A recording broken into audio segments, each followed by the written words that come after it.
Krizių veikimo centras. Mes teikiame psichologinę pagalbą žmonėms ištiktiems psichologinių krizių.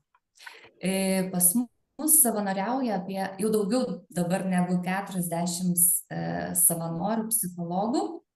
Teikiam psichologinę pagalbą budėjimo komandos. Galima į mus kreiptis gyvai, esame Vilniuje, bet galima ir nuotoliniu būdu, per Messengerį, per Skype'ą, žodžiu, iš bet kurios pasaulio vietos. Tai kad ir kur bebūtumėte pasaulyje, nutiko krizė, psichologiškai sunku, galite skambinti mums be jokios registracijos ir gauti psichologinę pagalbą. Taip pat mes teikiame ne tik individualią pagalbą, bet ir pagalbą žmonių grupėms nutikus psichologiniams krizėms. Tai apie ką Asta ir kalbės, tai mūsų tos mobiliosios krizių įveikimo komandos padeda žmonių grupėms, organizacijoms, bendruomenėms, šeimoms, kai nutinka kriziniai įvykiai. Pateiksiu porą tik tais pavyzdžių, kad suprastume, apie ką čia eina kalba. Na, pavyzdžiui, jeigu kolega nusižudo, ar ne, organizacijoje, arba dingo vaikas, arba vaikas buvo užpultas, arba, nežinau, kalbant apie traukinius, po traukiniu iššoko žmogus. Nu, tokie baisūs tikrai kriziniai įvykiai, kurie dažniausiai paliečia ne vieną žmogų, bet žmonių grupę aplinkui. Krizių veikimo komandos padeda žmonių grupėms. Tai apie tai papasakos Asta. Aš dar trumpai tiesiog išvardinsiu, apie ką kalbėsime. Tai Asta papasakos, kas yra tie kriziniai įvykiai, kad suprastume, kuo jie skiriasi nuo apskritai populiaraus žodžio krizė ir kaip mes jį visur naudojame. Dar Asta papasakos, ar įmanoma ir kaip pasiruošti tiems kriziniams įvykiams, kas yra pirmoji psichologinė pagalba, ką mes kiekvienas galime padaryti, kaip galbūt savo padėti ar padėti kitam, jeigu matome, kad kažkam reikia tos pagalbos pirmosios psichologinės, kaip atpažinti, jeigu neatsigauname po krizinio įvykio, ir kaip suprasti, kad poveikis užsitęsia. Taip pat Asta papasakos apie krizių veikimo komandas, kokias paslaugas teikia. Paslaugos yra nemokamos, jos yra finansuojamos Sveikatos apsaugos ministerijos. Kodėl tai svarbu ir kodėl norėjome šiandien pakviesti ypatingai žiniasklaidos atstovus apie tai pasiklausyti, nes žurnalistai iš tiesų tai yra tie žmonės, kurie labai dažnai atsiduria arti krizinių įvykių. Ar tai atsitiko kažkokia avarija baisi, ar tai gaisras, kai buvo Alytuje, ar dar kažkokios tai nelaimės, jie tikrai atsiduria arti tų paveiktų žmonių. Ir jie gali žinoti, kaip jie patys galėtų padėti, tarkim, tiesiog informuojant, kad yra tokia psichologinė pagalba. Kai kuriais atvejais jie patys gali būti paveikti, kai kurie jūs gali būti paveikti. Tai tikrai yra naudinga suprasti, ką krizinis įvykis apskritai daro su mūsų psichika, kaip mes elgiamės, kokios reakcijos yra normalios, nenormalios ir ko galima tikėtis tiesiog iš paveikto žmogaus. Tai va toksai buvo mano trumpas intro ir dabar galbūt norėčiau, Dainiau, jūs pakviesti tarti trumpą žodį, kaip manote, kodėl šita psichinės sveikatos tema yra ar turėtų būti aktualesnė patiems žiniasklaidos atstovams? Mūsų profesijoje yra du didžiuliai pavojai, dėl ko tas seminaras arba paskaita mums aktuali. Tai vienas yra, kurį aš pats patyriau, kai dirbau su kriminaliniam naujienom, tai yra toks atbukimas po kurio laiko, nuolat susiduriant su žmonėm, kurie gyvena krizinėse situacijose. Nusikaltimai, nusikaltimų aukos, įvairios istorijos, nelaimės, gaisrai. Ir aš pats dirbdamas žurnalistinį darbą mečiau jį po kiek laiko supratęs, kad tampu ciniku tam tikrų, nes norėjau laikyti distanciją. Ir tai buvo paprasčiau negu kiekvieną kartą po kokio nors skaudaus įvykio arba sunkios situacijos grįžti.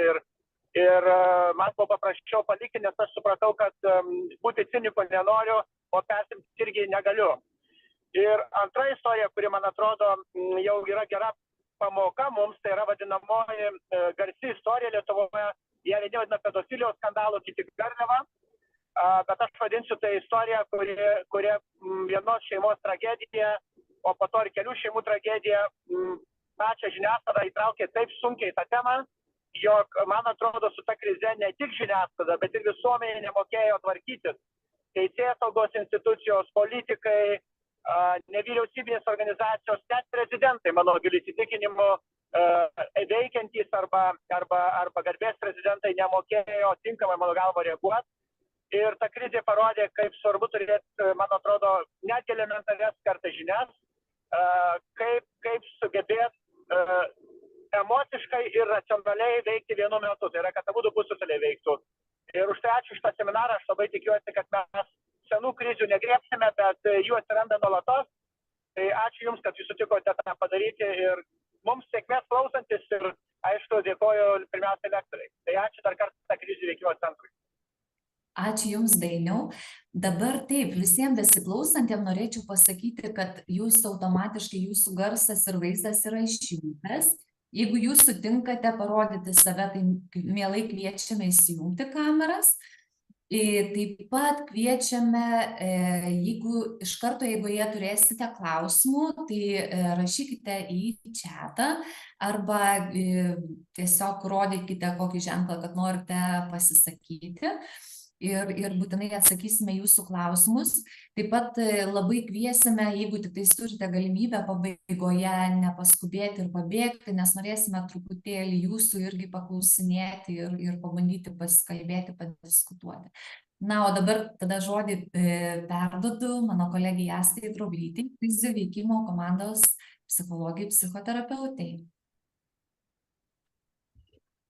Ačiū, Evelina. Labai diena visiems. Tikrai smagu, kad tiek įdomi šita tema. Ir penktadienio vakarą pasirinkote pabūti su šia tema kažkiek tai. Ir ypatingai tokią dieną, kai paminim, pagerbiam žuvusius Ukrainos kare ir paminim metines, kur, aišku, negalim to įvykio vadinti krize, tai jau yra karas ir tokia didelio masto katastrofa. Šiandien mes šnekėsim apie tokias mažesnės krizės, mažesnius krizinius įvykius, apie tokius įvykius, kuriems atsitikus mes kaip krizių įveikimo komanda teikiame pagalbą ir vat, kaip ir buvo prašyta šiam atveju, ta mūsų prezentacija apie mūsų pagalbą šiek tiek norėjau pakreipti, galvodama apie žiniasklaidos atstovus. Kas jums, žurnalistams, reporteriams, galėtų būti svarbu, įdomu ir kaip jums patiems atrodo tie kriziniai įvykiai ir jų poveikis. Tai aš dabar įjungiu savo prezentaciją.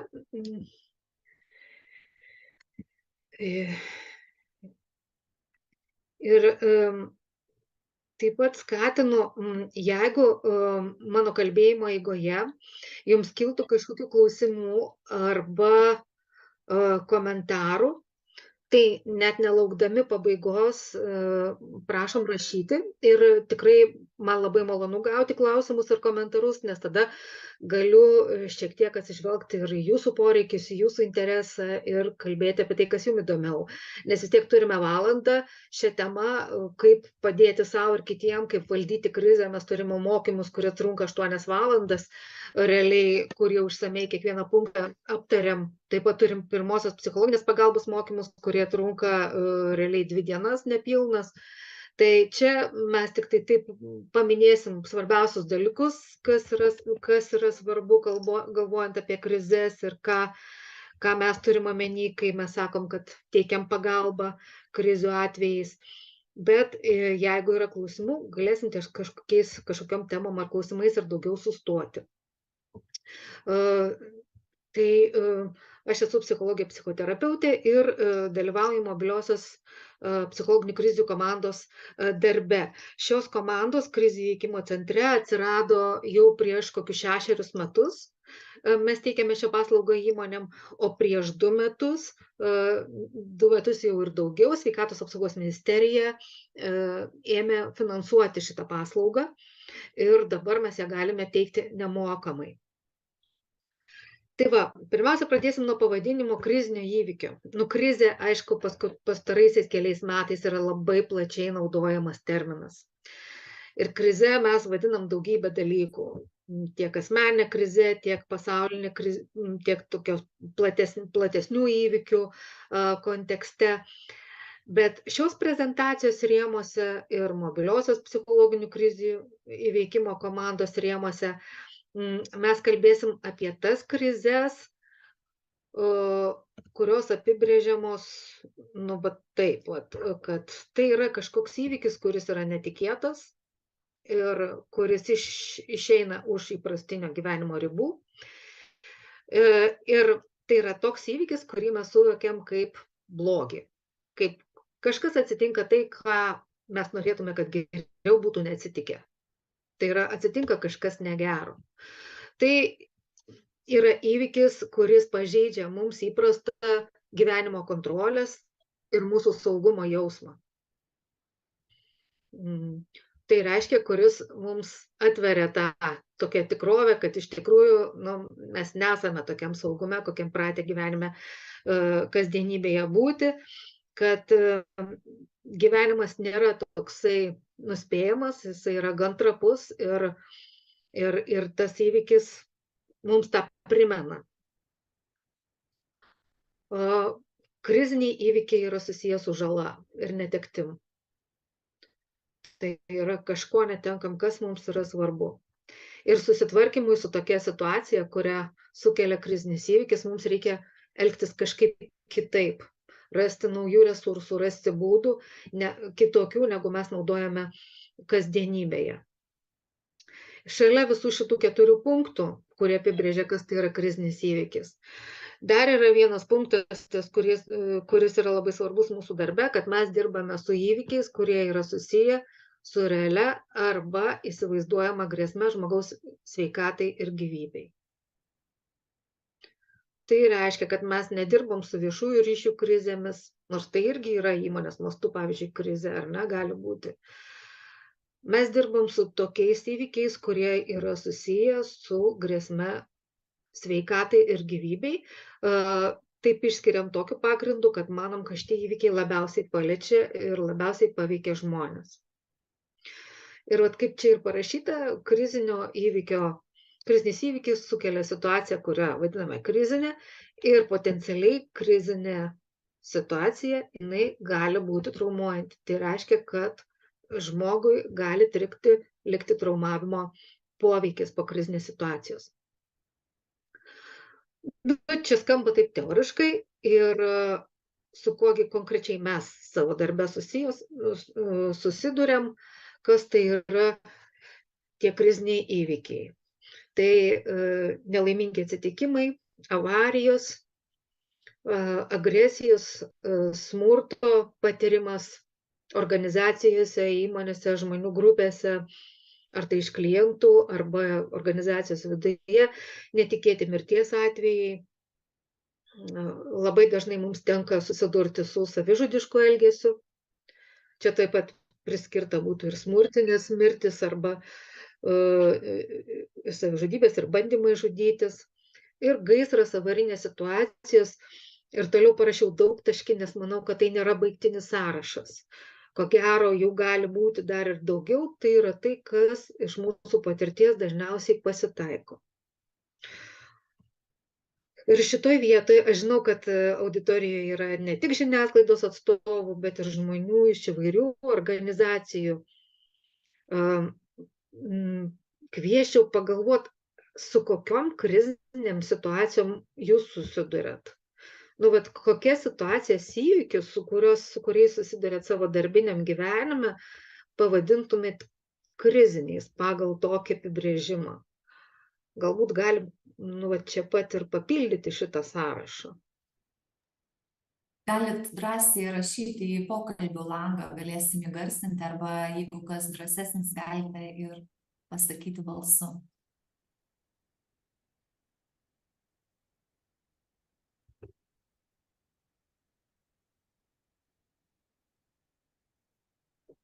Aš gal, kol dar kažkas kaupėsi, galbūt pasakyti, man toksai labiausiai iš viso mano gyvenimo įsiminęs įvykis, kai aš buvau moksleivė, mokėmės, buvo pamoka ir staiga visi supuolėm prie lango ir pamatėm, kaip tiesiog šalia esančio namo iššoko mergina ir mes viską taip matėm. Tai va čia buvo, man atrodo, toks tipinis krizinis įvykis, kuris mus siaubingai sukrėtė ir patyrėm tuos jausmus. Aišku, gal gali būti ir baisesnių tų krizinių įvykių.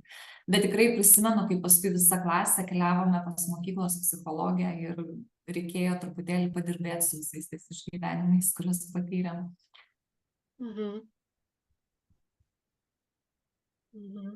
Jo, čia tikrai yra krizinio įvykio pavyzdys. Taip pat pandemijos metu irgi esame dirbę ir turėję tokių iškvietimų susijusių su pandemija, kai net nebūtinai yra konkretus įvykis įstaigos viduje arba įstaigos kolektyve susiję, įvyksta, bet ta bendrai tvyranti visuomenėje aplinkui mus grėsmė gyvybė ir sveikatai, jinai mus veikia ir net jeigu šeimos narys, ar ne, pirmas susirgimas COVID-u, ar ne, pirmoji mirtis nuo COVID-o, tokie įvykiai, net jeigu jie įvyksta net neartimoje aplinkoje, jie iš tikrųjų gali paveikti gan smarkiai, taip pat kaip ir krizinis įvykis šalia manęs. Tai poveikis, dėl to aš ir sakau, kad tai yra įvykiai susiję su realia arba įsivaizduojama grėsme. Nes įsivaizduojama grėsmė gali mus paveikti lygiai taip pat, kaip ir reali grėsmė. Gerai, tai einam toliau, jeigu kažkas norėtų pasidalinti, kad ir vėliau, kas tai yra tos krizinės situacijos, kada kyla klausimai, kaip elgtis ir kaip padėti žmonėms, tai tikrai dalinkitės. Nes dėl to ir parašiau, kaip atpažinti, kad tai yra krizinis įvykis, nes tai kyla klausimai, toks klausimas kyla per mokymus žmonėm ir įmonių vadovams ganėtinai dažnai, nes labai aišku, kad tai yra savižudybė, tai taip, tai yra krizinis įvykis. Kartais įvykis yra ant ribos, kartais visai neaišku, ar tokį įvykį galima laikyti kriziniu. Ir kaip tada atpažinti, kad tai yra krizinis, kyla tokių klausimų, nes krizės jos gali būti įvairaus lygio. Tai gali būti ar ne asmens krizės, tai gali būti skyriaus krizės, tai gali būti visos organizacijos krizė, akivaizdžiai, tai gali būti visos šalies masto krizė. Tai jų lygis gali būti įvairus, bet pats įvykio pobūdis dažniausiai yra labai panašus. Tai yra tokia grėsmingas, išgąsdinantis dalykas. Gerai, ir tada, kaip krizinis įvykis paveikia žmogų? Kodėl mes kalbam iš viso apie psichologinę pagalbą ir kas yra tas poveikis? Tai tikriausiai visi, daugelis žinom tą klasikinę reakcijų triadą. Fight, flight, freeze, angliškai iš F raidės, 3F, lietuviškai tai bėgti, kovoti, sustingti. Tokios atrodo labai supaprastintos ar ne reakcijų rūšis, bet ką svarbu žinoti, kai galvojam apie krizės poveikį, tai kad krizės poveikis nepriklauso nuo mūsų pasirinkimo. Krizės poveikį mes jaučiam automatiškai, mes nepasirenkam, kaip mus paveiks krizinis įvykis. Tai yra labai toksai neurofiziologinį pagrindą turintis reiškinys. Taip, mes skiriamės tuo, vieni turi polinkį į krizinius įvykius, į didelį išgąstį arba į didelį stresą reaguoti padidinta veikla, kiti bandymų pasišalinti iš situacijos ir kažkaip ją išvengti, kiti reaguoja sustingimu. Ir neurofiziologai sako, kad mes tiesiog iš prigimties turim polinkį į vieną iš šitų reakcijų arba jų derinį. Kartais tai būna, kad įvairiais gyvenimo etapais tos mūsų reakcijos gali skirtis, bet jos turi visiškai neurofiziologinį pagrindą, jos individualios žmogui kiekvienam. Jeigu kalbant apie vaiko gyvenimo trukmę, tai vaikas iki paauglystės dažniausiai mėgdžioja ir mokosi savo tėvų reakcijos būdą, bet nuo paauglystės formuojasi jau jo asmenis individualus reakcijos būdas, kurį galima pažinti, galima žinoti apie save, kaip mes linkę reaguoti ir tada būti pasiruošus kažkaip sukontroliuoti tą elgesį, bet vargiai mes galime jį kardinaliai pakeisti arba panaikinti. Jis tiesiog toks yra. Kodėl? Kodėl jisai toks yra? Kasgi vyksta mūsų smegenyse? Ir šitas paveikslėlis ir tas žinojimas, kas vyksta smegenyse, bent jau man tai padeda šiek tiek atsisieti ir suprasti dinamiką streso poveikio. Tvarkymėsi su stresu ir su trauma yra 3 pagrindinės smegenų sritys, kurios dalyvauja. Tai yra migdolinis kūnas, hipokampas ir priekinė kaktinė žievė. Ir va tas raudonas mažas taškiukas, toksai pats mažiausias, streso metu, krizinio įvykio metu vaidina pagrindinį vaidmenį. Ne veltui iš čia raudonas ir paveikslėliuose dažniausiai būna raudonas, nes čia yra mūsų emocinis smegenų centras. Šita vieta yra atsakinga už kūno reakciją į išgąstį, už tuos mechanizmus, kurie įsijungia gelbėjant savo gyvybę. Ir kaip jau ir matosi pačiose smegenyse, ir gal prisimenant iš biologijos pamokų, ten viduryje, va šita visas sritis, yra mūsų tokios gyvūniškos žinduolio smegenys, emocinės smegenys kartais kalba. O čia vat viršuje, jau ten, kur žievė, yra jau tos racionalios, tos žmogiškosios smegenys. Tai reikėtų prisiminti, kad į stresą, į išgąstį, į krizinį įvykį mes reaguojame būtent tom žinduolio smegenim pirmiausia. O kas yra žinduolio smegenys? Žinduolio smegenys yra užprogramuotos saugoti savo sveikatą ir gyvybę. Išgąstis yra lygų pavojus mano sveikatai ir gyvybei. Stirnai ar ten šernui nėra prasmės išsigąsti nieko kito, kaip tik tai to, kas kelia pavojų jam, jo palikuonim arba jo sveikatai. Tai šitos smegenys yra išsivystę dar seniau negu kad mes tapome žmonėmis, kai buvo civilizacija ir kai mes mokėmės gyventi civilizacijos sąlygom, jos yra išsivystę labai seniai ir jos tokios ir yra, kaip pas stirną, kaip pas šerną. Tai reiškia, kad jeigu mes išsigąstam, mūsų šitas smegenis tai suvokia situaciją kaip grėsmę savo gyvybei ir sveikatai. Ir tada prasideda visa grandininė reakcija mūsų kūne, kuris yra mobilizuojamas veikti. Tai reiškia, kad išjungiama yra kaktinė žievė, iš karto susilpnėja hipokampo, kuris padeda tas emocijas sugromuliuoti ir sudėlioti į atmintį, ir aktyvuojasi migdolinis kūnas. Išsiskiria kortizolis, adrenalinas, tai reiškia, kad patankėja širdies plakimas, kvėpavimas, kraujas suplūsta į galūnę, sustoja visos nereikalingos funkcijos išgyvenimui, tai reiškia ir virškinimas sustoja, šalinasi visi skysčiai ir visi kiti dalykai.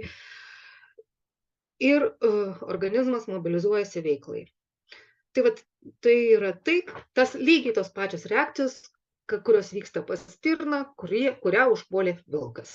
Tai vyksta mūsų kūne, nepriklausomai nuo to, kad mes jau nebe stirnos, bet šitos reakcijos vyksta automatiškai.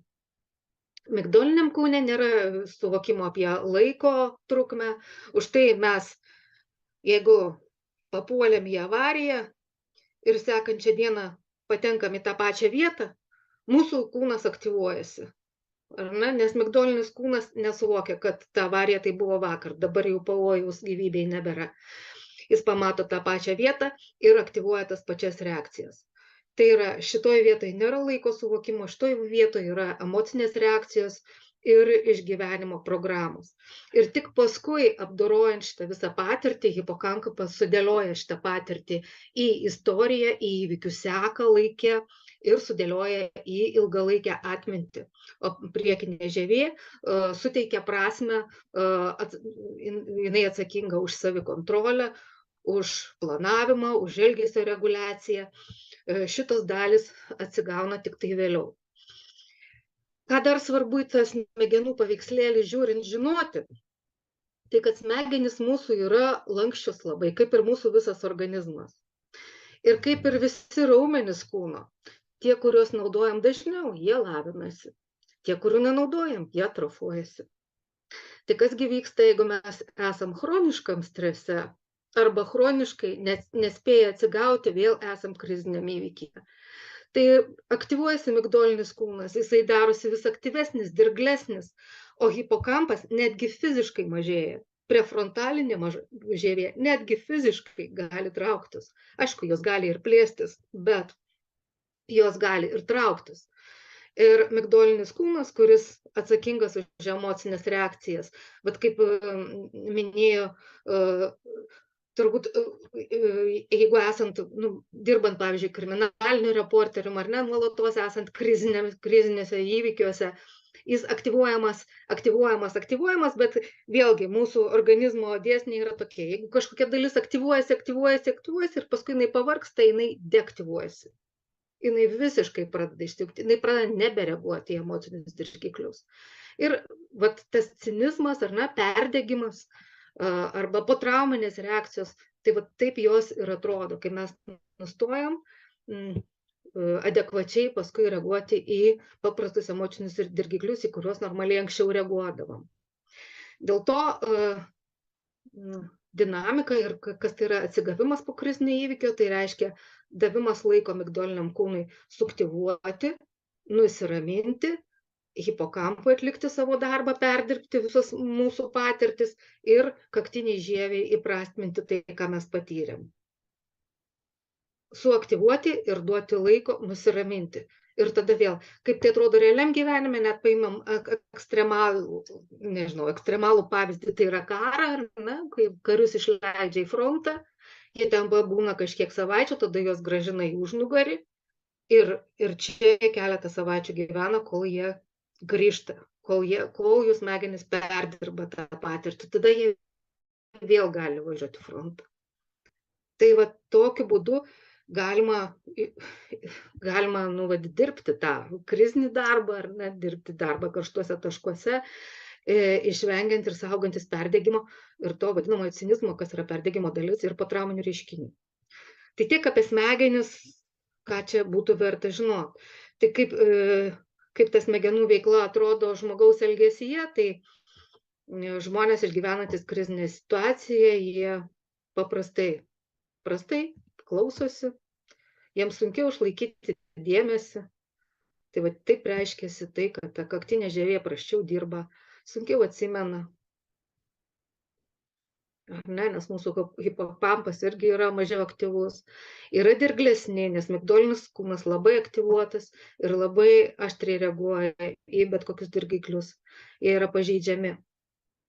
Nes mūsų kaktinė žievė silpniau veikia, mes mažiau kontroliuojam savo elgesį, tuo labiau mes nekontroliuojam savo fiziologinių reakcijų. Mūsų pasaulio vaizdas, prasmės vėlgi irgi gali būti šiek tiek sutrikusios ir mes esame pažeidžiami. Ir kai čia parašyta saugumą, jeigu mes jaučiamės praradę saugumą, tai prisiminkit Maslow poreikių piramidę, tikriausiai žinot, ar ne, ir prisimenat, kur saugumo poreikis yra. Saugumo poreikis yra kažkur apačioje. Tai reiškia, kad jeigu šitas poreikis mūsų yra nepatenkintas, tai visi viršutiniai poreikiai, jie jau netenka didelės prasmės. Mes susikoncentruojam į tokius bazinius poreikius. Ir priešiški gali būti agresyvūs taip pat. Tai vat po krizinio įvykio susiduriant su žmonėmis, labai svarbu žinoti šitus dalykus ir vienas dalykas, tai nepriimti asmeniškai, jeigu susiduriat su pykčiu, agresija ir panašiai, nes tai gali būti reakcija visai ne jūs, o tai tiesiog yra reakcija, tai yra stresinės situacijos, krizinės situacijos poveikis. Ir svarbu žinoti, kad jais gali tekti pasirūpinti, nes jie yra pažeidžiami. Jie yra labiau pažeidžiami negu įprastose situacijose. Ir taip pat, jeigu jau kalbant apie žurnalistinį darbą ir apie informavimą apie krizinį įvykį ir apie kalbėjimąsi krizinio įvykio metu, labai svarbu prisiminti, kad jie prastai klausosi ir sunkiau atsimena.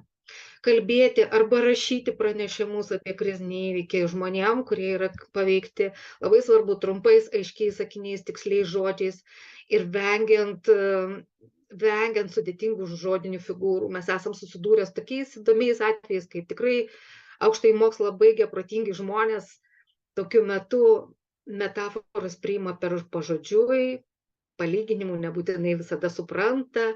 Čia yra ne tas laikas, kada mes kalbamės kažkokiais įmantriais sakiniais ir ilgais sakiniais ir kažkokiais sudėtingais būdais. Pakartojimai čia labai padeda ir panašus dalykai. Paprasta, aiški kalba, konkreti ir su faktais. Tai va, ir tada čia toksai nemažas sąrašas, kas tai gali būti tos reakcijos į sukrečiantį įvykį. Jos gali būti visos, gali būti ne visos, gali būti dalis. Kiekvienas mes esam linkę kažkaip reaguoti turbūt savaip. Bet kas yra svarbu, kad visos šitos reakcijos į sukrečiantį įvykį yra normalios. Normalaus žmogaus reakcijos į nenormalų įvykį. Tai reiškia, jeigu jūs sveikas ir normalus žmogus, jūs į krizinį įvykį vis tiek reaguosite kažkaip. Ir bet kokia iš tų reakcijų, iškart po krizinio įvykio, aš kalbu apie trumpąjį laikotarpį, iškart po krizinio įvykio, yra normalu. Tai gali būti labai nemalonios reakcijos, jos gali labai keistai atrodyti, žmonių elgesys gali labai keistai atrodyti ir neracionaliai ir dar kažkaip, bet tai simptomas, kuris įprastam gyvenime atrodytų ligos simptomas, po krizinio įvykio nėra nei liga, nei čia joks simptomas, tai yra normali reakcija į krizinį įvykį.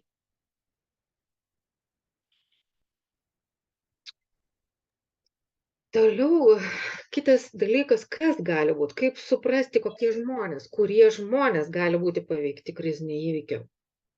Ir čia mes visada žiūrim 3 tokias kategorijas. Tai pirmoji, tai yra tie, kurie yra arti įvykio. Jeigu jį matė, teikė pagalbą, gaivino nukentėjusius, tai yra žmonės liudininkai tiesiogiai turėję sąlytį su įvykiu. Šie žmonės visada yra paveikti, atvažiavę po krizinio įvykio, ypatingai, jeigu žmonėms teko išgyventi kolegos ar artimo žmogaus mirtį, netikėtą mirtį, arba gaivinti, arba ypatingai nesėkmingai gaivinti, teikti pagalbą žmonėms, psichologinė pagalba paprastai labai padeda. Pasikalbėti, suprasti savo reakcijas, įvertinti, kiek jų ten jausmai, ar kalties jausmas, ar dar kažkokie jie pagristi, nepagristi ir panašiai. Tai liudininkams, gaivintojams, tokiam pagalbos, neprofesionaliems pagalbos teikėjams, mes visuomet siūlome profesionalią psichologo pagalbą, krizės psichologo pagalbą iškart po krizinio įvykio. Profesionalai, policininkai, gaisrininkai, jie yra apmokyti, jie turi patirties, jie turi tam tikro atsparumo. Žmonės, kurie atsitiktinai buvo šalia įvykio, gali būti labai stipriai paveikti. Antra kategorija žmonių, kurie būna paveikti, tai yra nukentėjusių artimieji, draugai, artimiausi kolegos, vadovai ir panašiai. Tai šitas dalykas taip, tą lengviausiai identifikuoti, suprasti, tai matosi, patys žmonės rodo savo reakcijas. Ir trečia grupė yra ta, kuri dažnai lieka nematoma. Tai yra tie žmonės, kurie gali būti ir toliau, gali būti ir nesusiję su žmogum, kuris nukentėjo arba su įvykiu, bet jie dalyvauja, jie sužino ir yra labiau pažeidžiami. Ką reiškia labiau pažeidžiami? Tai yra žmonės, kurie, pavyzdžiui, šiuo metu išgyvena asmeninę krizę, arba yra patyrę panašių įvykių savo gyvenime, arba turi psichosveikatos sutrikimų, pavyzdžiui, serga depresija arba nerimo sutrikimais, arba turi kažkokią tai šiaip, pavyzdžiui, sunkią chronišką ligą. Tokie žmonės, jos krizinis įvykis gali labai stipriai paveikti ir organizacijoje, aplinkoje, grupėje juos pastebėti yra svarbu. Tai vaikų atžvilgiu tai yra žmonės, pavyzdžiui, iš nedarnių šeimų, Tai yra tie vaikai, kurie parėję namo neturi savo tos paramos atramos, ar ne, ten jų nelaukia tėvai, kurie jį išklausys, ten jį paguos, nuramins, pasikalbės ar panašiai, kurie neturi resursų savo pačiam asmeniniam gyvenime. Tai tie žmonės yra labiau pažeidžiami krizinių įvykių.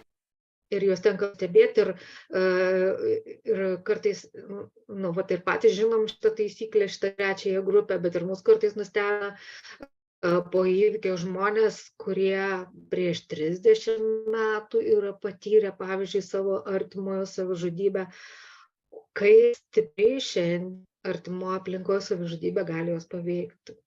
Ypatingai ir ant kiek gali reikėti, tokios neišgyventos, krizės, kurios tikrai buvo labai stiprios, tas reakcijas gali dabartinis įvykis labai smarkiai aktyvuoti ir tų žmonių palikti be pagalbos tikrai nevalia, jiems paramos reikia. Tai vat yra tokios 3 grupės ir čia jeigu kalbant apie žiniasklaidą ir reporterius, mes aišku savo mobiliosiose komandose, tiesą reikia pasakyti, su žurnalistų grupėmis nesame dirbę dar iki šiol. Ir kai dirbame su įmonėmis, dirbame iš kitos pusės. Žinome, kad jeigu horizonte pasirodė žurnalistas ir jeigu įvykis nušviečiamas žiniasklaidoje, tai žinokite, kad šito krizinio įvykio poveikis tikrai padidės. Ir čia reikia daugiau pajėgumų, pasirūpinimo, pasiruošimo kalbėti su žiniasklaida ir panašiai. Tai taip yra ir aišku tikrai mes gerbiam ir manau, kad labai svarbi yra žiniasklaidos funkcija, tai yra informuoti žmonės apie įvykį ir prisidėti prie tokio švietimo. Bet jeigu dabar kalbant iš kitos pusės apie patį žurnalistų darbą, tai tiesiog iš tokios patirties, iš kurios mes patys mokomės ir iš miestų, kurie turi krizinių įvykių didelių patirtį, iš teroro aktų ir panašiai, tai panašu, kad žurnalistai, dirbantis krizinėje situacijoje, čia ne tik iš teroro aktų patirties, bet ir iš jūsų kasdienybės, pavyzdžiui, kaip minėjau, darbas su kriminaliniam naujienom, ar ne, dirbantis kriziniam situacijos, su kriziniais įvykiais yra ir pasakotojas, bet ir jos dalyvis. Mes patys žinom, važiuodami ir teikdami pagalbą, kad prisiliečiant prie krizinio įvykio, jis veikia mus, jis mus paveikia. Jeigu mes esam žmonės, jeigu mes turime empatijos sugebėjimą, jeigu mes gilinamės į įvykį, apklausinėjame žmonės ir kalbame su jais, įvykis mus paveikia. Tai va, šis darbas tikrai turi šitą savybę būti paveiktam. Ir kaip aš įsivaizduoju, žurnalisto darbas yra tikrai labai dinamiškas, reikalauja greičio ir neišvengiamo susidūrimo ir su kitų žmonių išgyvenimais, jausmais. Ir kartu abejoju, ir šitam darbe labai daug galimybių pauzėms. Va būtent tom pauzėms, kaip aš minėjau, rodydamas smegenų paveikslėlį, per kurias galima būtų šiek tiek apraminti savo jausmus, pagalvoti, o kas čia viskas buvo, kaip čia sudėlioti istoriją, kaip mane tai paveikė ir įprasminti tą patirtį. Susivokti, kas vyksta su manim, kaip mane tai paveikė, kad mano smegenys galėtų atsistatyti, kad rytoj aš vėl galėčiau eiti dirbti į savo darbą.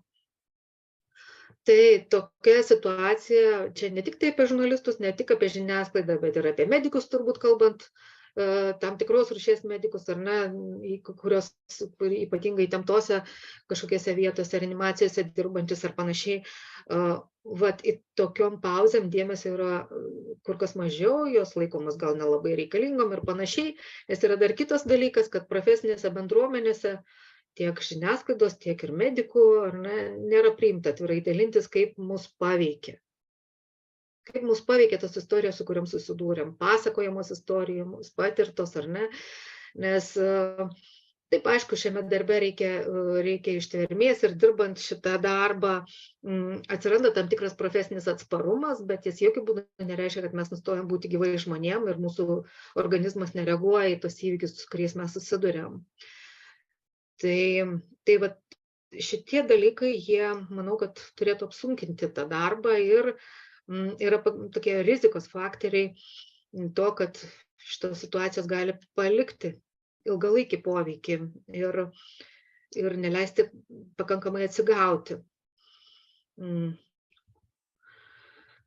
Nu ir va čia aš kažkaip norėčiau užduoti klausimą, nebūtinai, kad čia jūs man dabar turėtumėt atsakinėti, bet jeigu prisimintumėt, koks buvo paskutinis krizinis įvykis, su kuriuo teko susidurti savo profesinėje veikloje. Jeigu tai pagalvotumėt, kuris įvykis, kurį būtų tikrai galima pavadinti kriziniu, jums iškyla mintyse, kaip apie tai galvojat, kur dirbote, arba kaip žiniasklaidos atstovas, arba galbūt kaip kitos organizacijos narys. Kas tai buvo, kiek seniai, ką prisimenat apie tai?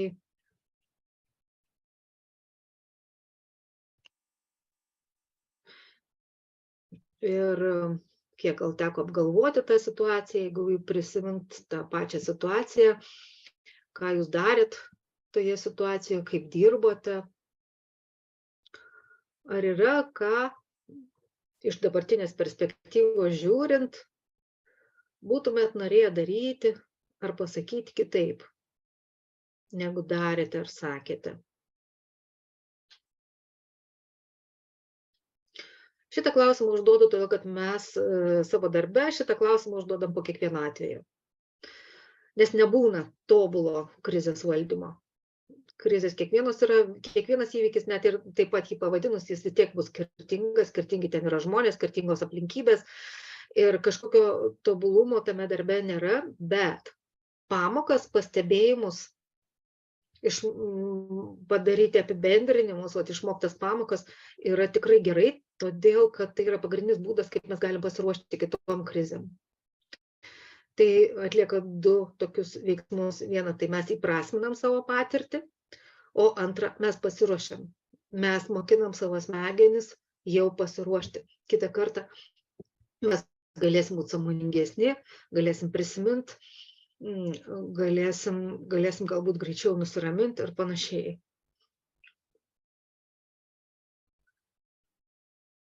Ir jeigu prisimenat, ką būtumėt norėję padaryti ar pasakyti kitaip, galbūt turite kokią nors tokią žinią, ką jūs sužinojote, išmokote, arba ką galėtumėt patarti savo kolegoms dirbsintiems krizinėse situacijose.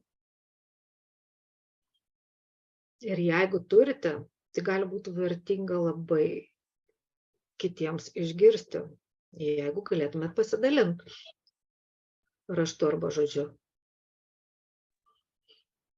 Gal Asta, aš pasidalinsiu. Tiesiog, aš gal nesu ta tikslinė auditorija dabar, bet kas man atėjo į galvą. Tai pirma mintis, gal čia ne savo darbe, bet kažkada beeinant man paupiu, pamačiau vaikiną labai neadekvačiai besielgiantį ir kuris ketino šokti į upę. Tai kažkaip aš, kadangi tokia labai greitos reakcijos ir pirmą darau, paskui galvoju, tai aš priėjau, prišokau, patraukiau ir sakau, nu ką tu čia darai, kas yra? Pradėjau aš su juo kalbėti, nusitempiau, žodžiu, ten į šoną, mes susėdom, pradėjom kalbėtis, jis buvo girtas, išgyveno ten sunkius jausmus, nes į merginą paliko, matyt kažkokį dar psichologinių bėdų turi ir panašiai. Tai čia toksai gal laimingas atvejis. Aišku, paskui aš galvojau, gal dar galėjau jį kažkaip labiau palydėti, gal kažkokią psichologinę pagalbą suteikti ir taip toliau. Bet vienas, kas man neišeina iš galvos, aš gal nesu patyrus tokių krizinių įvykių, sunkių, labai man įstrigo vienos psichologijos pasakojimas, kaip jinai savo darbe, žodžiu, jautė labai didelę kaltę dėl to, kad jos kolegė nusižudė. Ir jinai kažkokiu stebuklingu būdu atrodo jautė, kad kažkas tą dieną negerai, kai jinai kalbėjo, nors kažkokių aiškių ženklų lyg ir nebuvo.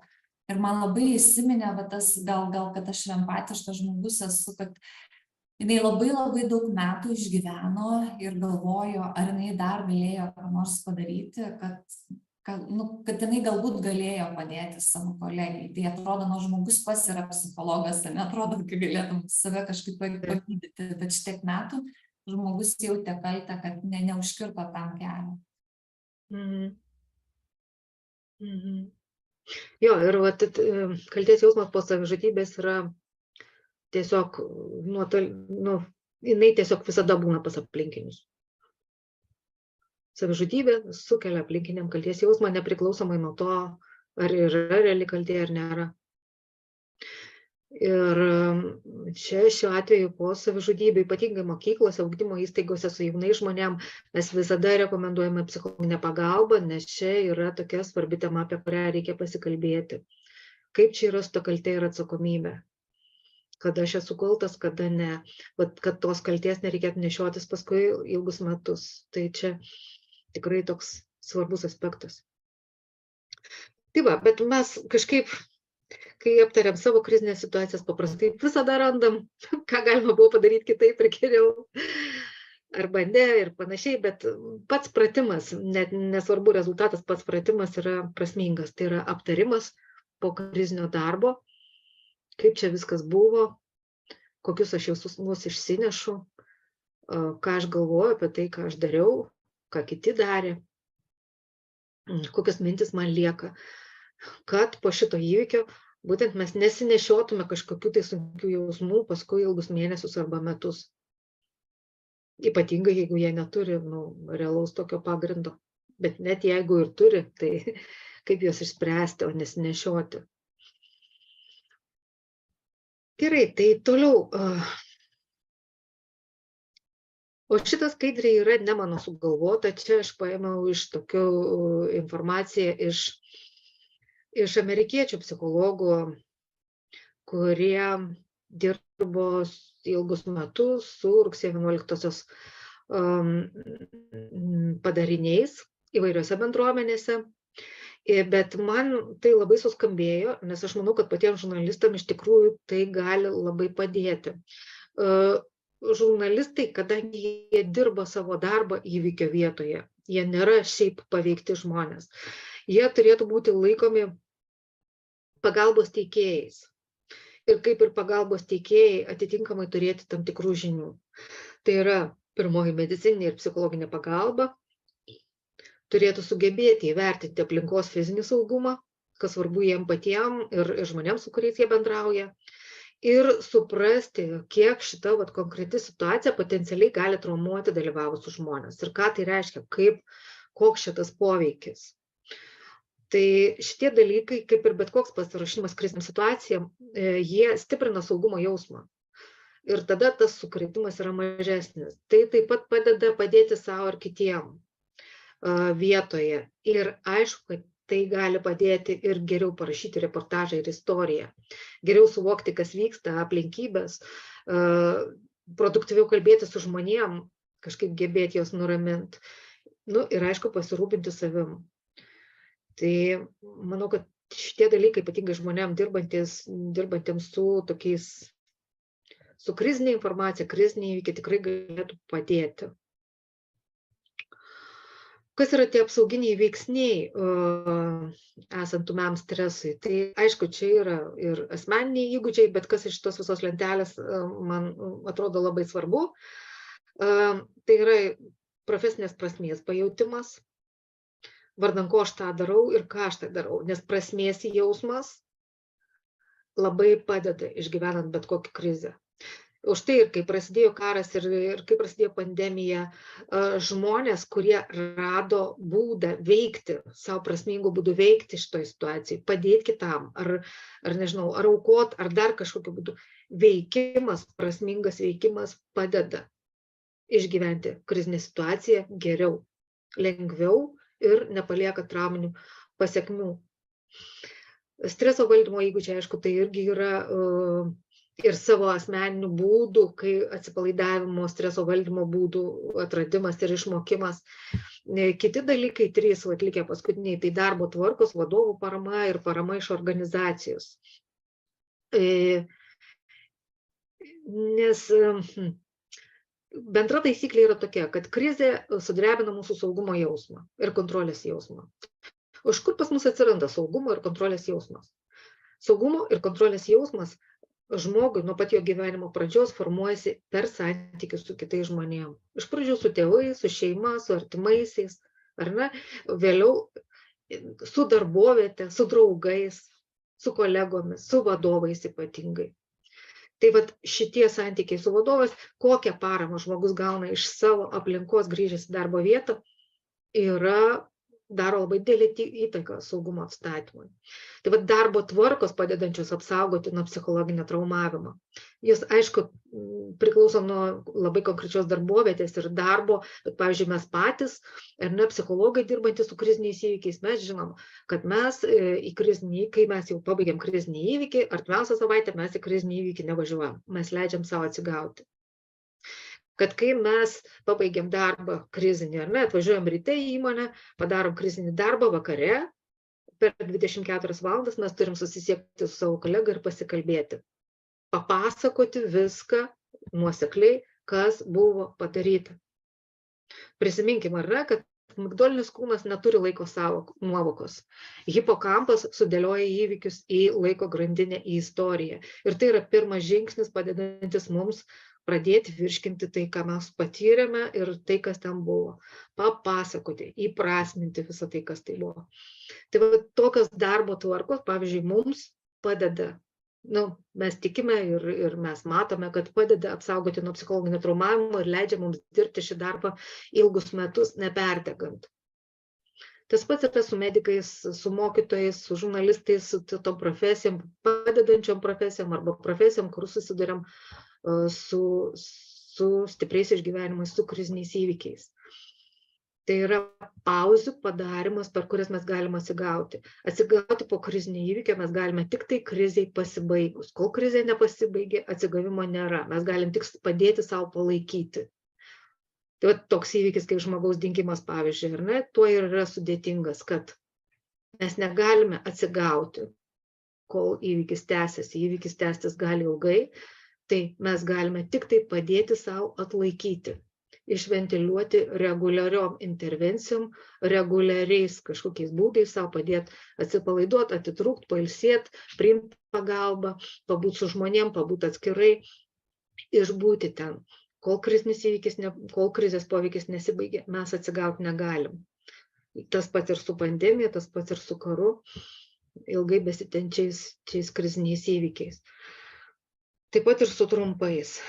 Vadovų parama, vadovų elgesys su žmonėmis po krizinio įvykio yra ypatingai svarbus, už tai mes darom mokymus įmonių vadovams, kaip valdyti krizes, kaip informuoti, kokie yra krizės valdymo žingsniai. Vadovai patys būna paveikti krizinio įvykio ir jiems nėra paprasta dar ir savo padėti ir paveiktume dar rūpintis kitais. Lygiai taip pat mokytojai, auklėtojai, socialiniai darbuotojai. Ir parama iš organizacijos, kuri irgi gali būti reglamentuota krizių valdymo plane, pavyzdžiui, įstaigos, kokia ta parama krizę patiriančiam žmogui arba su krize dirbusiam žmogui turėtų būti suteikiama. Ir bet kokie mokymai, bet kokios simulacijos krizinio įvykio, net ir dabar, kai aš kviečiu prisiminti krizinį įvykį, vėl atgaminti, kaip mes elgėmės, ką mes sakėm, ką mes kalbėjome, pasirepetavimas, tos simulacijos, įsivaizdavimas krizinio įvykio jau padeda mums treniruotis ir kažkiek bent numatyti, kaip tai gali būti. Yra tekę važiuoti į įstaigą po krizinių įvykių ne vieną kartą, antrą kartą, trečią kartą. Ir galiu iš patirties pasakyti, kad net nėra ką lyginti, kaip žmonės valdo krizę, kai atvažiuojam pirmą kartą ir kaip tai vyksta, kai antrą kartą. Žmonės žino, ką daryti, daug mažesnis paveiktumas, daug didesnis aiškumas, ką daryti. Žmonės jau yra pasiruošę kriziai. To mokymasis, treniravimasis, čia yra labai svarbu. Ir taip, pirmoji psichologinė pagalba. Pirmoji psichologinė pagalba tai yra tokia pagalba, kuri teikiama poveikio fazėje. Tai yra iki 3 parų po krizinio įvykio. Kai žmogus yra dar labai aštriai ūmiai paveiktas krizinio įvykio. Ir tikslai yra padėti žmogui greičiau atsigauti nuo tų visų nemalonių pojūčių, kuriuos jis jaučia. ir užkirsti kelią stresinių reakcijų užsitęsimui ir potrauminių reiškinių atsiradimui. Tai yra užkirsti kelią traumai. Nes kaip yra su trauma, tai taip, traumuoja ir pats įvykio stiprumas turi įtakos traumos atsiradimui, bet lemiamą reikšmę turi, ką žmogus patiria po to įvykio. Kaip, ar jisai gauna pagalbos, ar jam niekas netrukdo tvarkytis su visom tam patirtim, ar jis turi pakankamai resursų tvarkytis su tais jausmais, tais išgyvenimais, kuriuos jiems teko patirti. Tai vat, tas laikas yra pakankamai svarbus. Ir pirmasis psichologinės pagalbos, aišku, mokymus mes turime, jie trunka 2 dienas, bet jeigu labai trumpai, tai yra 4 pagrindiniai principai. Tai yra stiprinti saugumo jausmais visais įmanomais būdais, neleisti didėti sujaudinimui, tai yra nestiprinti, neskatinti emocijų raiškos, neskatinti. Jeigu jinai yra, bet jos neskatinti, o kaip tik tai raminti, stiprinti ryšį su aplinka ir tikrove ir susieti žmonės su artimaisiais žmonėms, su tais žmonėms, kurie jiem gali padėti, arba pagalbos tarnybom. Tai jeigu taip visiškai trumpai, kas saugumo jausmą stiprina, tai saugi vieta, fizinis aišku saugumas, biologiniai poreikiai, nes jie gali būti, kaip aš ir minėjau, fiziologinės reakcijos yra labai stiprios ir tų biologinių poreikių gali būti visokių. Aiškiai kalbant, aiškus prisistatymas ir aiškumas, kas aš esu, ko aš iš tavęs noriu, ką aš dabar darysiu. Informavimas yra vienas iš esminių dalykų tvarkantis su krizinio įvykio poveikiu. Tai yra tiksliai ir faktiškai informuoti, kas atsitiko ir kas vyksta. Neišsigąsti žmogaus reakcijų, net jeigu jos atrodo nelabai normalios arba keistos. Tiesiog priimti, normalizuoti, nuraminti.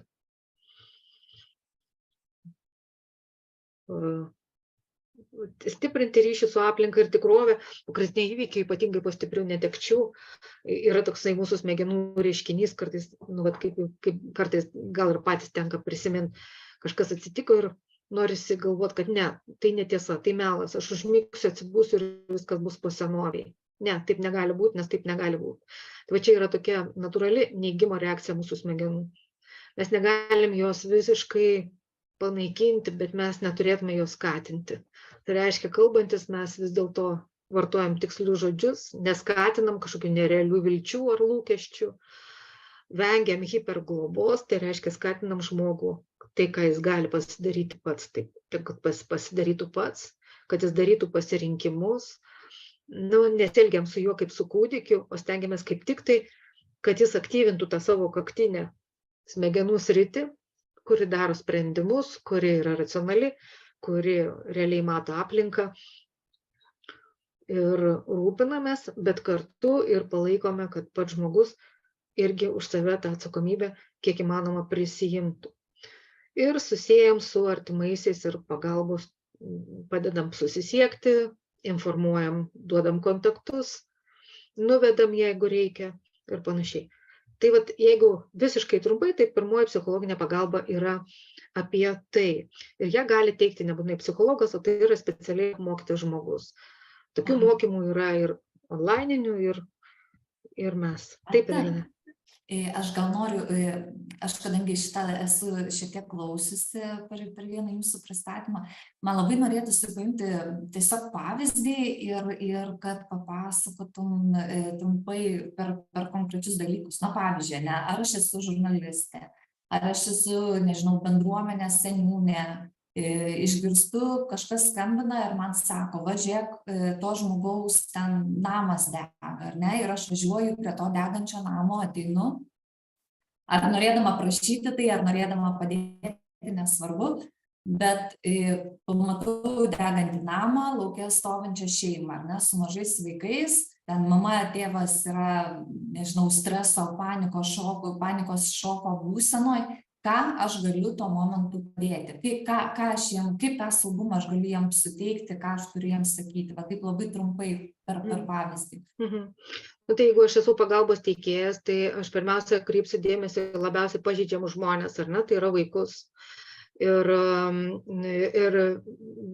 visos šeimos fiziniu saugumu pasirūpinčiau, ar ne?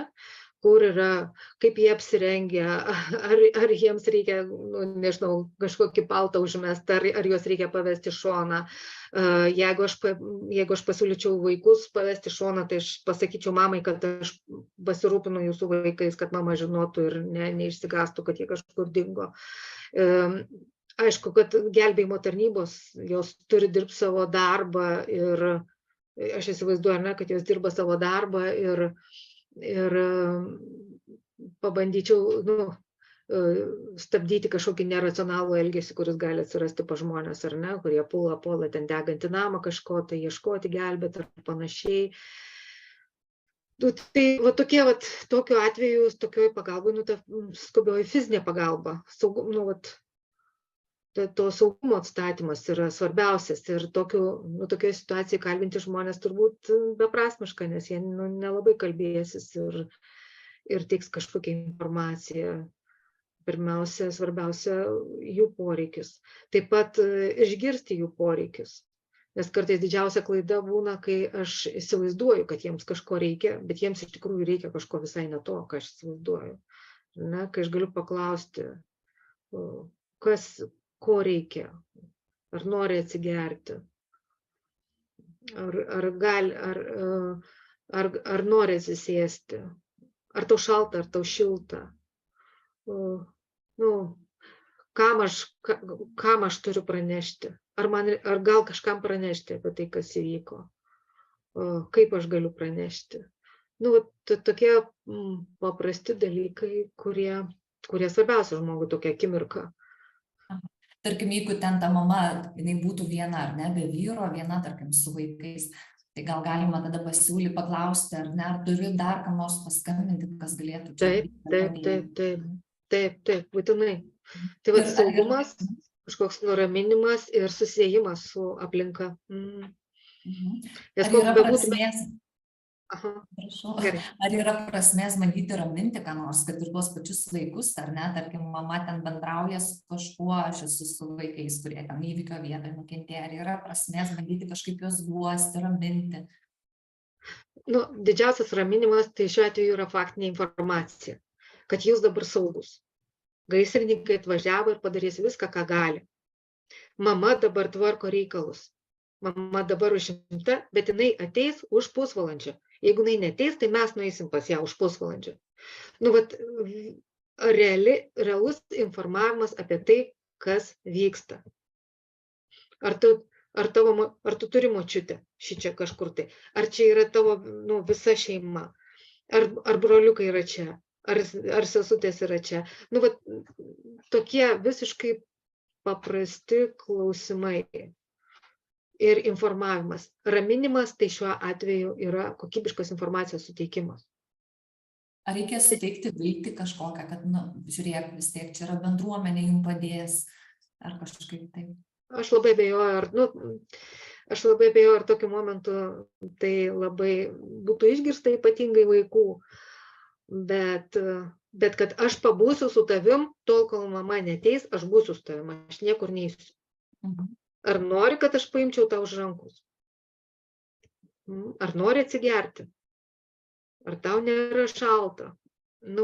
Tokie paprasti dalykai.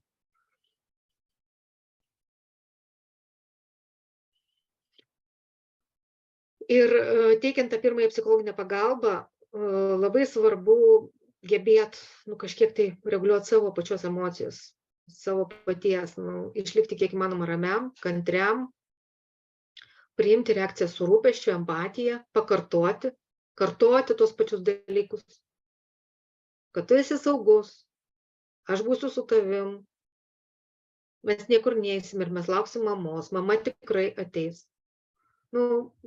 Kas bebūtų tuo aktualu. Klausytis, ką kalba žmogus, išgirsti poreikius. Jeigu jam labai svarbu dabar šuniukas, tai jam labai svarbu šuniukas. Net jeigu mes galvojam, bus tų šuniukų, šitam žmogui yra svarbu šuniukas. Kur tas šuniukas? Kada, kur jis tai buvo? Gerai, kažkas eis pasižiūrėti, o jeigu ten šuniukas buvo kažkokiam kitam name, tai jisai ten yra. Tada jam nieko negali atsitikti. kalbėtis apie tai, kas tikrai realiai aktualu tam žmogui. Ir kas svarbu, kad, kaip ir minėjau, žmonės yra pažeidžiami tokia situacija. Labai svarbu saugoti jų orumą.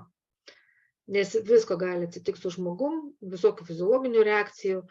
Ir čia žmogus savim pasirūpinti gali negalėti. Tada tenka mums jų pasirūpinti. Nes jis labai atviras, labai pažeidžiamas ir kažkokie papildomi dar stresai ir krizės tik apsunkins jo būseną. Tai čia taip greituoju būdu, kaip tą pirmąją psichologinę pagalbą pritaikyti savo pačiam. Tai irgi yra labai svarbu, kaip čia su tuo saugumo jausmu, ar ne? Mokytis reguliuoti akistatą su poveikiu kiekį. Nebūti ten, kur yra baisus vaizdai, kur yra informacija daugiau negu privalu. Tik tiek, kiek privalu atlikti savo darbą. Saugoti save nuo informacijos pertekliaus. Tik tai tiek, kiek tai yra svarbu. Tokie keli dalykai, kurie man pasirodė aktualūs ir mums patiems. Sujaudinimą fiziologinį padeda mažinti tokie paprasti irgi dalykai, kaip stimulantų nevartojimas, susilaikymas nuo alkoholio ir raminančių vaistų, jeigu tai nėra mūsų nuolatiniai vartojami vaistai, miego higiena, atsipalaidavimo pratimai, bet kokie malonios veiklos, ką savo galim padaryti, ir judėjimas, aišku, visada judėjimas. Papasakokite apie tai, kas atsitiko, yra nebūtinai tik tai, kad mes išventiliuosim savo jausmus, bet mes pasakodami sudėliosim dalykus į istoriją. Tai padeda mūsų smegenims suvirškinti tai, kas atsitiko. Ir reikėtų pasirūpinti balansu tarp to, kad kai aš veikiu, kai aš atsitraukiu nuo įvykio ir kai aš pagalvoju, kaip mane tai emociškai paveikia. Visi šitie 3 dalykai turi turėti savo vietą ir savo laiką. Vien tik tai veikti, vien tik betodariškai būti tame strese, be savirefleksijos yra pavojinga. Ir, aišku, mūsų pačių kontaktai ir bendravimas su šeimos nariais, su artimaisiais, mokėjimas kažkaip tai ne tik tai kalbėtis, bet rasti savo tinkamų atsipalaidavimo būdų ir tokių naudingai sveikatai atsipalaidavimo būdų. Jie gali būti patys įvairiausi. Kuo jie yra individualesni, tuo geriau veikia. Pradedant nuo rūbų lyginimo, kuris kažkam padeda, baigiant nuo lysvės ravėjimo. Bet koks būdas, kuris jums tinka, yra teisingas. Tai yra jūsų asmeninė vaistinėlė ir ją, dirbant su kriziniais įvykiais, ją reikia tokią turėti. Taip, kažkaip man nesiverčia. Ir paskutinis apie krizę. Kaip žinoti vis dėlto, kad mes neatsigauname, kad tikrai reikia atkreipti dėmesį ir neatkreipus dėmesį, rizikuojame, kad tos mūsų streso reakcijas chronizuosis ir kažkokie potrauminiai simptomai gali atsirasti. Tai jeigu per kelias dienas po krizinio įvykio fiziniai pokyčiai nepraeina, somatiniai tokie, kaip kvėpavimo, pulso dažniai sutrikimai, skausmai, drebuliai, silpnumo, nuovargis, raumenų skausmas, nemiga, jeigu tęsiasi. Atkreipkim dėmesį, kad jeigu tokius emocinius pokyčius, jeigu jau jaučiamės, kad mes esam jau čia tokia komanda, kuri gali varyti savaitėmis su krize ir nepavargti, kai jaučiamės didvyriai ir nepažeidžiami, tai verta atsiminti, kad šitas jausmas yra požymis, kad mes neatsigaunam, kad mums šiek tiek reikėtų nuleisti gazą ir atsipalaiduoti, nes šitas jausmas nėra realistiškas. Tai nėra tikrovė. Taip pat kitokie jausmai, tokie užuojautos nuovargis, labai stiprus tapatinimas su paveiktais žmonėm, nuolatinis noras šnekėti apie tą krizinį įvykį. nerimas, liūdesys, baimė, susierzinimas, pyktis. Tokie emociniai pokyčiai, kurių reakcijų anksčiau nebuvo, bet jie atsiranda po darbo su krize. Pablogėjusi atmintis, prastesnė orientacija, klaidos darbe arba sulėtėjimas, elgesio pokyčiai, užsisklendimas, tingulys, noras atsiriboti žmonių, sunkumai bendraujant, irgi gali reikšti, kad krizė mus paveikė. Ir ką tada daryti? Arba tikrai atkreipti dėmesį į savo tą asmeninę vaistinėlę ir vis dėlto naudoti tuos įrankius, kurie ten yra. Arba kreiptis pagalbos į specialistą. Ir čia yra ne tas pats, kas psichoterapija. Tai nereiškia, kad jūs dabar turėsit eiti pirmam tokiam atveju atsitikus turėsit eiti metus pas psichologą. Ne, čia konsultacijų gali užtekti ir 1, ir 2, ir 3, ir 5. Tiesiog padėti savo suvirškinti tai, kas su jumis atsitiko. Praėjus keliom dienom po įvykio, tai tikrai nėra liga, tą galima kažkaip savo padėti lengviau išgyventi, nes jeigu šitos reakcijos užsitęs iki 2 mėnesių ir vėliau, tai jau gali būti taip, kad galima bus diagnozuoti potrauminį streso sutrikimą arba depresinius arba nerimo kažkokius sutrikimus. Tai klasikiniai tokia literatūrai tai yra 2 mėnesiai maždaug tas laikas, kai žmogus turėtų išeiti iš krizės poveikio. Aš nekalbu, kad gedėjimas turi baigtis per 2 mėnesius. Gedėjimas trunka ir metus, ir daugiau, ir kelis metus. Bet iš aštrios krizės, taip kad grįžtų į kasdienį gyvenimą, turėtų išeiti. Ir kad šitie pokyčiai turėtų baigtis. Kurie trumpuoju laikotarpiu iki 3 parų yra normalūs. Bet ilgiau jau nebe. Ir norėčiau baigti tada, kas yra ta mobilioji psichologinių krizių įveikimo komanda. Tai yra komanda mažiausiai iš 2 žmonių, krizių psichologų, kurie teikia pagalbą gyvai arba nuotoliniu būdu, bendruomeniai, šeimai arba organizacijai po krizinio įvykio, atvykstant į vietą. Kokias naudas gauna iš šitos pagalbos organizacija?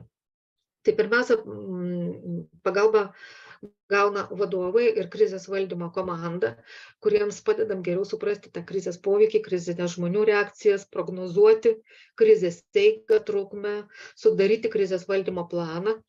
Taip pat konsultuojame juos dėl atskirų veiksmų, kartais padedame komunikacinius pranešimus parašyti, padedame pasiruošti sunkiem pokalbiam, padedame kartais apibendrinti krizės valdymo darbą jau pabaigoje.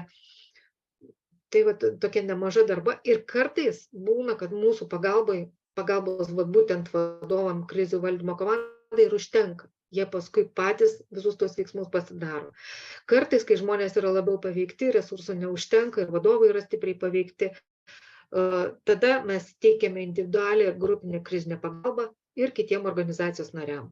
Mūsų tikslas yra užkirsti kelią krizinių reakcijų užsitęsimui ir padėti žmonėm atstatyti darbingumą ir įstaigai grįžti į įprastinę veiklą, kas yra labai svarbu, nes rutina ir įprastinė veikla padeda atstatyti saugumą. Aš gal trumpai įsiterpsiu, kadangi kalbam apie organizacijas, aš kai irgi ruošiau kvietimą į šitą paskaitą, užsiminiau, kad čia gali būti aktualu ir žiniasklaidos priemonių vadovams, redakcijų vadovams, todėl kad krizinis atvejis gali įvykti, gali, pavyzdžiui, paveikti vieną žurnalistą, ar ne, bet gali būti susiję ir su visa redakcija, ar ne, pavyzdžiui, redakcija gali gauti kažkokį grasinimą susidoroti, ar ne, kas tikrai irgi sukelia gali tokį kaip krizinis įvykis būti ir panašiai.